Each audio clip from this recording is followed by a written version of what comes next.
Assalamu alaikum. In last video lecture, we have covered catabolism of amino acid, which is a part of metabolism, and now we will cover anabolism of amino acid.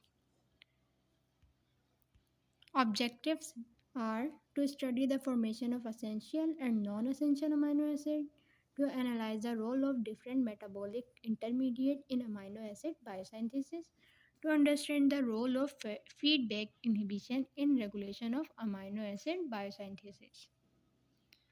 Anabolism of amino acids. Anabolism का basically मतलब क्या होता है? बायोसाइंथेसिस. Catabolism का मतलब होता है breakdown of any compound, and anabolism means biosynthesis or simply synthesis of any compound. So all 20 amino acids are synthesized in plants and microorganisms. But as you know, mammals can only synthesize non-essential amino acids, and mammal obtain essential amino acids from diet. और ये जो diet है, ये हमारी diet की source क्या होगी? Plant. तो प्लांट से हमें एसेंशियल अमाइनो एसिड्स भी मिलेंगे. The alpha keto acid which is carbon skeleton are converted to amino acid by transamination reaction. ये हमने कैटाबोलिज्म में डिस्कस किया था. तो ये जो अल्फा कीटो एसिड के रिएक्शन थे और सिंपली जो ट्रांसअमाइनेशन के रिएक्शन थे, ये रिवर्सिबल रिएक्शन थे जो हम कैटाबोलिज्म में पढ़कर आए हैं. बायोसाइंथेसिस में भी ज़्यादातर वही रिएक्शन होंगे क्योंकि वो रिवर्सिबल रिएक्शन थे. अगर हमें किसी कंपाउंड की ब्रेकडाउन करवानी है तो जब भी वही रिएक्शन यूटिलाइज होंगे, और साइंथेसिस में भी वही रिएक्शन यूटिलाइज होंगे. इसको हम आगे देखते हैं. The essential and non essential amino acids are listed in the table. ये टेबल हम पहले भी डिस्कस कर आ चुके हैं कैटाबोलिज्म में. Basic sets of 20 amino acids हैं ये. इनमें कुछ नॉन असेंशियल हैं और कुछ असेंशियल.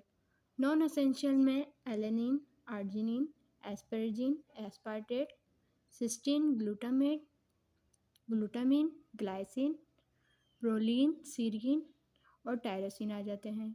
असेंशियल अमाइनो एसिड में histidine, isoleucine, leucine, lysine, methionine, phenylalanine, threonine, tryptophan और वैलिन आते हैं.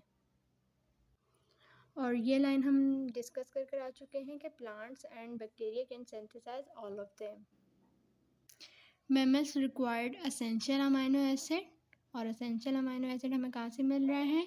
हमारी डाइट से, जो कि हम प्लांट सोर्स से हासिल कर रहे हैं, या बैक्टीरिया के थ्रू भी हमें एसेंशियल अमाइनो एसिड मिल सकते हैं.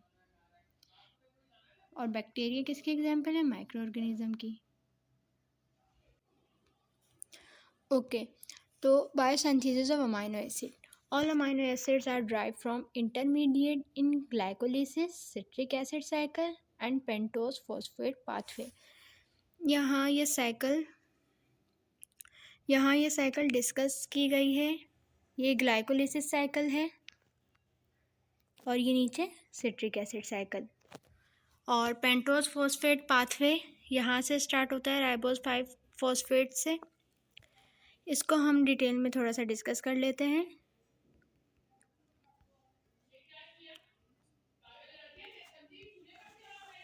Among the non-essential amino acids, glutamate is formed by reductive deamination of alpha-ketoglutarate and serve as a precursor of glutamine, proline and arginine. ये देखें इधर, अल्फा कीटोग्लूट्रेट से ग्लूटामेट की फॉर्मेशन होगी, और ग्लूटामेट से कौन कौन से अमाइनो एसिड बनेंगे? Glutamine, proline and arginine. Then alanine and aspartate, asparagine are synthesized from pyruvate and oxaloacetate respectively by transamination. Pyruvate और oxaloacetate, यहाँ पायरुवेट कौन से साइकिल से आ रहा है हमारे पास? ग्लूकोज, यानी ग्लूकोज से पायरुवेट बन रहा है ग्लाइकोलिसिस के प्रोसेस से. पायरुवेट से we can obtain alanine, valine, leucine and isoleucine. Pyruvate से जब ये सिट्रिक एसिड साइकिल में जाएगा हमें अल्फा कीटोग्लूट्रेट भी मिल रहा है, देन ऑक्जेलो एसीटेट की भी फॉर्मेशन हो रही है, देन ऑक्जेलो एसीटेट से एस्पार्टेट और एस्पार्टेट से एस्पेरेजिन, मिथियोनिन, थ्रियोनिन और लाइसिन की फॉर्मेशन है।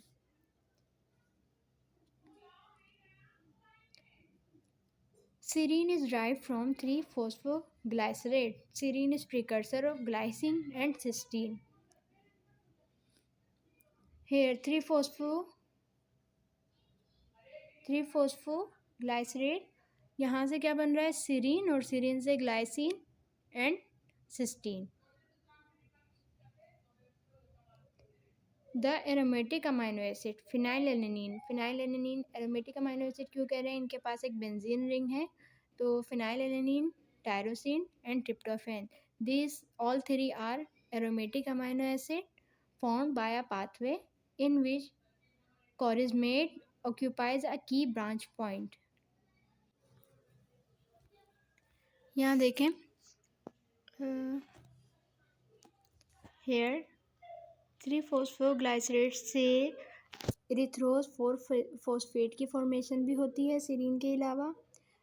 इरिथ्रोज 4-फॉस्फेट और फॉस्फोइनोल पायरुवेट जब आपस में रिएक्शन करेंगे तो ट्रिप्टोफैन, फिनाइलएलेनिन और टायरोसिन की फॉर्मेशन होगी। और इस तरह three phosphoglycerate, phosphoenol pyruvate, ribose five phosphate, pyruvate, alpha ketoglutarate, oxalate और इरिथ्रोज 4-फॉस्फेट से अमाइनो एसिड्स की फॉर्मेशन होती है। तो यहाँ हम अगेन रिव्यू कर लेते हैं बायोसिंथेसिस ऑफ अमाइनो एसिड्स। इसमें हमने देखा कि ऑक्जेलो एसीटेट से हमें कौन कौन से अमाइनो एसिड मिल रहे हैं, aspartate, asparagine, methionine, threonine, lysine, threonine से आइसोल्यूसिन की भी फॉर्मेशन होती है। ये जो बोल्ड हुए हैं like methionine, valine, leucine, histidine और tryptophan, phenylalanine, these all are essential ones. Okay. Pyruvate से we can obtain alanine, valine and leucine. Ribose five phosphate से हमें कौन सा अमाइनो एसिड मिल रहा है, हिस्टिडीन। 3-फॉस्फोग्लाइसरेट से सबसे पहले हमें सीरीन मिलेगा, देन सीरीन से सिस्टीन और ग्लाइसिन की फॉर्मेशन होगी। अल्फा कीटोग्लूट्रेट से ग्लूटामेट फॉर्म होगा, then glutamine, proline and arginine.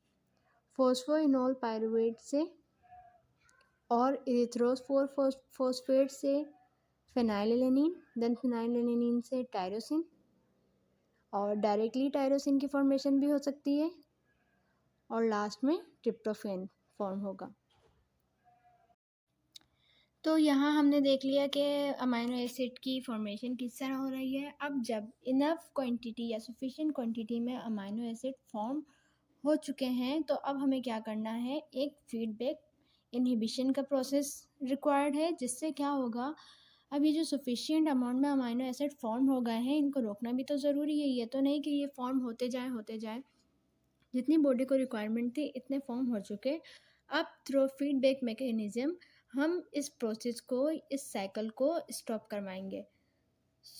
ये जो फीडबैक इनहिबिशन है ये क्या होता है, अमाइनो एसिड की biosynthesis pathways are subjected to allosteric end product inhibition. अच्छा, जो हमारे पास एंजाइम है इसके पास 2 साइट होती हैं बेसिकली, एक एक्टिव साइट और एक एलोस्टेरिक साइट। लाइक सपोज अगर ये एंजाइम है तो ये वाली जो इसकी साइट होगी ये एक्टिव साइट होगी और ये जो नीचे मेंशन की गई है ये एलोस्टेरिक साइट होगी। अब जब ज़्यादा क्वांटिटी में हमारे पास अमाइनो एसिड प्रोड्यूस हो चुके तो वो अमाइनो एसिड जाके एलोस्टेरिक साइट पर बाइंडिंग करेंगे और ये जो हर स्टेप में एंजाइम रिक्वायर्ड थे लाइक सपोज ए से हम बी की फॉर्मेशन करवा रहे हैं, देन बी से सी, सी से डी, डी से ई और ई से इसी तरह चेन चल रही है और जेड फॉर्म हो रहा है। तो ये जेड जाकर एलोस्टेरिक साइट पर एंजाइम की बाइंडिंग करेगा और ये साइकिल, ये चेन स्टॉप हो जाएगी। So substrate which is end product allosterically bind with the enzyme and stop the pathway, and this is known as feedback inhibition. The regulatory enzyme is usually the first in the sequence. Regulatory enzyme यानी ये इस पूरी chain को कौन regulate कर रहा है, जो कि इस फर्स्ट स्टेप में एंजाइम यूटिलाइज हुआ था, वही इस पूरी साइकिल को रेगुलेट कर रहा है। अगर यहाँ पर जेड आके एलोस्टेरिक साइट पर बाइंडिंग कर लेगा एंजाइम की, तो उस एंजाइम से बी की फॉर्मेशन नहीं होगी और ये पूरी चेन स्टॉप हो जाएगी। अब यहाँ हम अमाइनो एसिड की एक एग्जांपल ले लेते हैं। ग्लूटामेट से ग्लूटामिन की फॉर्मेशन के लिए एक अमाइनो ग्रुप रिक्वायर्ड होता है, एटीपी, और कौन सा एंजाइम है, ग्लूटामिन साइंथिटेस। तो ग्लूटामिन साइंथिटेस यहाँ पे हम एंजाइम है which can also known as inhibitory enzyme और रेगुलेटरी एंजाइम। अब यहाँ पे ग्लूटामेट से ग्लाइसिन की फॉर्मेशन हो रही है, ग्लूटामीन की फॉर्मेशन हो रही है, ग्लूटामीन से हिस्टिडीन भी फॉर्म होगा, ट्रिप्टोफेन, कार्बामाइल फॉस्फेट जो कि यूरिया साइकिल में जा रहा था, ग्लूकोसामीन 6 फॉस्फेट, ये सारे प्रोडक्ट हमें मिल रहे हैं। सीटीपी या एएमपी की फॉर्मेशन भी साथ साथ हो रही है। अब इनसे डायरेक्टली ग्लूकोसामीन 6 फॉस्फेट अगर इसकी ज़्यादा प्रोडक्शन हो गई, कार्बोमाइल फॉस्फेट इसकी ज़्यादा प्रोडक्शन हो गई, या इन शॉर्ट ये जो सारे प्रोडक्ट हमारे पास आए हैं इनके सफिशिएंट प्रोडक्शन हो चुकी है, तो यही कंपाउंड जाके इनहिबिट कर देंगे इस साइकिल को। ग्लाइसिन भी इनहिबिट कर सकता है इस चेन रिएक्शन को, और एलेनिन भी। ये जाके एंजाइम के साथ रिएक्ट करेंगे, उसकी एलोस्टेरिक साइट पर बाइंडिंग करेंगे और वो एंजाइम फर्दर ग्लूटामेट से ग्लूटामिन की फॉर्मेशन नहीं करवाएगा। So this is known as feedback inhibition, and in this way we can regulate the synthesis of amino acid. एक पॉइंट यहाँ पे हम डिस्कस कर लेते हैं। As we noted amino acids are precursor for most of the compounds in our body. Amino acid से haemoglobin की production भी होगी। हीमोग्लोबिन में जो हीम पार्ट होता है विच इज़ प्रोस्थेटिक ग्रुप, इसकी प्रोडक्शन भी यहाँ अमाइनो एसिड से होती है, हीम की प्रोडक्शन। इसमें क्या होता है, जो पोरफायरिन रिंग है जिससे हीम प्रोड्यूस होने वाला है, पोरफायरिन रिंग से हमें मिलता है succinyl coenzyme A and glycine. जब ये रिएक्ट करते हैं तो हमें अमाइनो लिवोलिनेट मिलता है, अमाइनो लिवोलिनेट, और अमाइनो लिवोलिनेट से हीम की प्रोडक्शन होती है, ग्लाइसिन और succinyl coenzyme A after decarboxylation form ALA, amino levulinate. Then इससे हमें मिलेगा porphobilinogen, then hydroxy methyl bilane, फिर उसमें से एक वाटर मॉलिक्यूल निकलता है and then we obtain uroporphyrinogen 3 which is a cyclic structure, and then we get heme B. Then degradation of heme B or heme product, we get biliverdin and bilirubin. Okay, तो lastly यहाँ हम discuss कर लेते हैं, summary देख लेते हैं metabolism of amino acid की। अगर क्या होगा, अगर ये अमाइनो एसिड ठीक तरह से प्रोड्यूस नहीं होंगे, ज़्यादा क्वांटिटी में प्रोड्यूस हो जाएंगे, यानी इनका मेटाबॉलिज्म नहीं हो पाएगा ठीक तरह से। और ये किस वजह से होगा, ज़्यादातर एंजाइम डेफिशिएंसी की वजह से। तो अमाइनो एसिड की या तो बॉडी में एक्यूमुलेशन ज़्यादा हो जाएगी या इनकी ब्रेकडाउन ज़्यादा हो जाएगी। तो दोनों ही तरह से ये हमारे लिए हार्मफुल हैं और इनसे बहुत सी डिजीज़ प्रोड्यूस हो सकती हैं। यहाँ हम देख लेते हैं, यहाँ तो ऊपर डिस्क्रिप्शन दी हुई है डायग्राम की। ये डायग्राम थोड़ी सी क्लियर नहीं है, आगे में कुछ डिजीज़ के बारे में जो इसमें मेंशन की गई हैं अलग से सेपरेटली डिस्कस कर लूँगी। अभी हम देख लेते हैं कि ये इनबॉर्न एरर्स क्या हैं और ये कैसे प्रोड्यूस हो रहे हैं। Inborn errors of metabolism are commonly caused by mutant genes and generally result in abnormal proteins. Gene के अंदर कोई ख़राबी हो गई है जिसकी वजह से मेटाबॉलिज्म ठीक से नहीं हो पा रहा। जब अमाइनो एसिड का मेटाबॉलिज्म प्रॉपर्ली नहीं होगा तो अमाइनो एसिड क्या बनाते हैं, प्रोटीन्स। तो प्रोटीन के फॉर्मेशन में भी मसला आएगा और प्रोटीन से फर्दर क्या बनते हैं, enzyme. As we know that enzymes are proteinaceous in nature, तो एंजाइम्स के फॉर्मेशन में भी मसला आएगा। The inherited defects may be expressed as a total loss of enzyme activity or more frequently as a partial deficiency in catalytic activity. Enzymes are responsible for catalytic activities. enzyme में default है तो catalytic activities भी perform नहीं हो पाएंगी। Without treatment, the inherited defects of amino acids metabolism almost invariably result in intellectual disability और disease produce हो रही है बॉडी में, और other developmental abnormalities as a consequence of harmful accumulation of metabolite। तो इसमें यही कह रहे हैं कि अगर इनकी डिग्रेडेशन नहीं होगी ठीक से या डिग्रेडेशन ज़्यादा होगी तो मेटाबोलाइट बॉडी में एक्यूमुलेट कर जाएंगे और डिजीज़ प्रोड्यूस होंगी। यहाँ इस चार्ट में दिखाया गया है कि किस तरह ये फिनाइल एलेनिन या टायरोसिन, ये बीच में ये लाइन मेंशन की गई है जहाँ पे एंजाइम इन्वॉल्व था। अब एंजाइम की ठीक सा डेफिशिएंसी हो गई है, वो प्रोड्यूस नहीं हो पाया तो टायरोसिन की भी फॉर्मेशन नहीं हुई। टायरोसिन की फॉर्मेशन नहीं हो रही यानी फिनाइल एलेनिन मेटाबोलाइज नहीं हो पा रहा, तो फिनाइल एलेनिन की एक्युमुलेशन ज़्यादा हो गई है बॉडी में और देन ये डिजीज़ प्रोड्यूस करेगा।